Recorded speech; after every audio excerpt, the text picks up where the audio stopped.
Yeah, boy, you know what time it is. This is Randy B from TLV Sports Talk Show. And where we talk sports, we talk life, we make you visible. And here with me today, we have as our guest, Mr. James Webb. He's the president of Winning Traditions, and he's going to tell you more about that.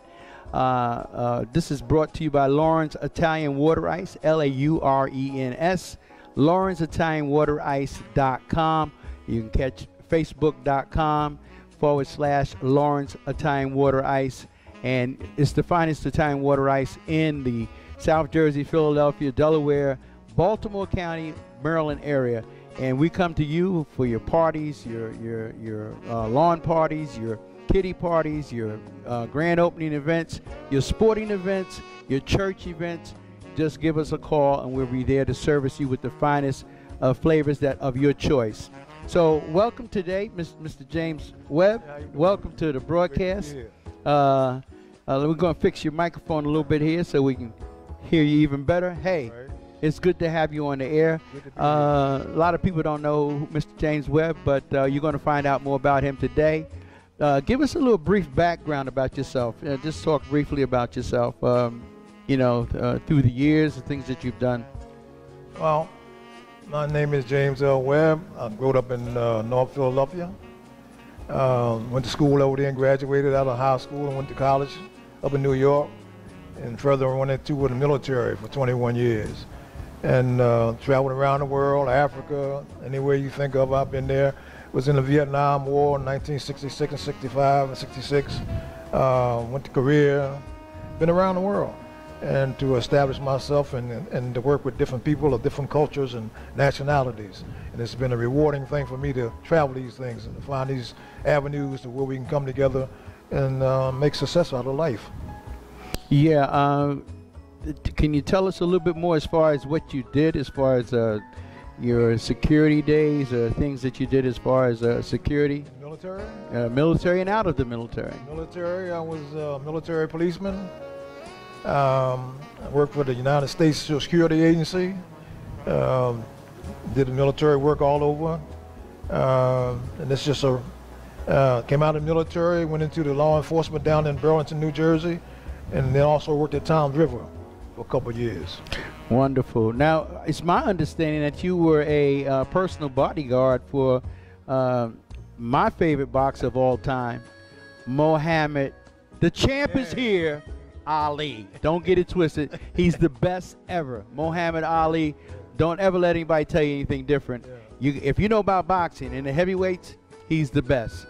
So you had the experience of being a personal bodyguard for Muhammad Ali. Can you tell our audience about that?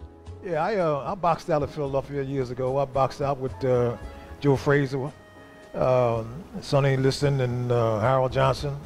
And later on, I became a bodyguard for Muhammad Ali because he wanted to make a tour of the military bases. And he came to Japan, and we went from Japan, he went to Korea, and I was his bodyguard, traveling all over with him to make sure everything was safe and everything was on the target. He was an extraordinary person, a person that you can stop in the middle of nowhere, and within seconds, tens and thousands of people would be there. And it was just a pleasure working with the guy. Yeah, I can tell you one thing. Yeah. When I first met him, I was waiting to meet him, and I heard this entourage pull up behind us. And all of a sudden, I heard somebody say, "Hey, what the hell are you doing standing out here? Look like the champ." I always had a suit on and a bow tie and everything. He had the denim on, right? He said, "What the hell you doing standing out look like the heavyweight champ? I'm the damn champ." He come running up, he threw a couple punches at me. I sidestepped and I threw some punches. He said, "Man, come here, man. I love you, brother." He said, "This guy can fight." And he was just an honor working with the guy. And he is the best champion of all times. Yes, he is.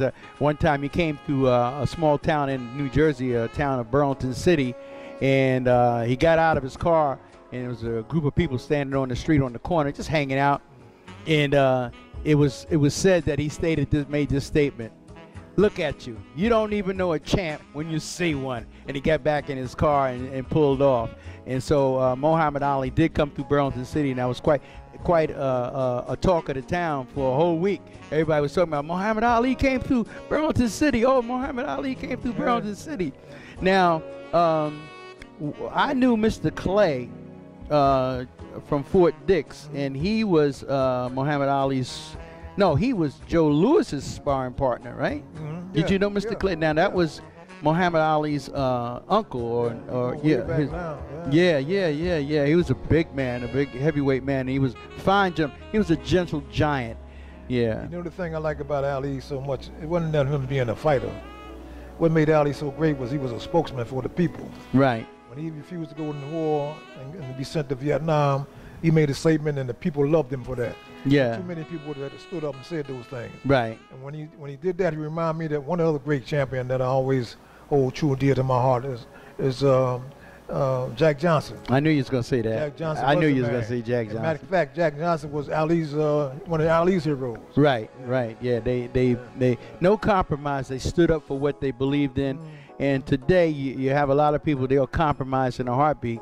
They compromise with what the government is doing, what the government is saying. And, you know, we're slowly losing our First Amendment rights. Oh, yeah. You know, but Muhammad Ali truly was the people's champion. Well, listen, can you tell us, we understand that you got a book out also, Winning Traditions? Yeah, I put a book out called The Common Foe and the Racial Divide of America. And this is all about the racism we have seen in this country and in this world since the beginning of time. I went all the way back into antiquity time. And we came forward to 1640 when they made that horrific trip over from Africa to the United States here and became slaves and divested of their heritage and all these things. And it's a book that I covered everything you can think of. I'll cover sports, I'll cover music, I'll cover education, the election of Obama, all these things we have went through, all these racial problems with the cops and everybody else here. All these things are addressed to music, art, everything, inventions, heart operations with Vivian Thomas and all these things. It goes on and on and on what we have accomplished for this world. And yet and still we don't get the credit for it. So it's a book I think everybody need to read and be focused upon, because this is the movement that right now to come to get ourselves together. How many more churches are going to burn down? I wrote about the police departments. Years ago when the first police department was established, the policeman was there to kill black people and to keep them separated from the white society. So they still got that kind of mentality. So it's on and on and on that we have to go through all these things.